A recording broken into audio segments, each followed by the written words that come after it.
Greta Thunberg és una xica que quan tenia 15 anys va començar a protestar a les portes del Parlament de Suècia. Reclamava accions urgents per combatre el canvi climàtic.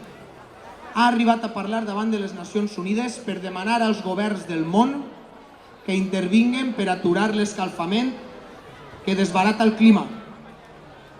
El que hem de fer és convèncer més gent que la Terra és com un tren on viatgem tots els éssers vius i estirar del fre d'emergència. Necessitem tots els caps, tots els peus i totes les mans.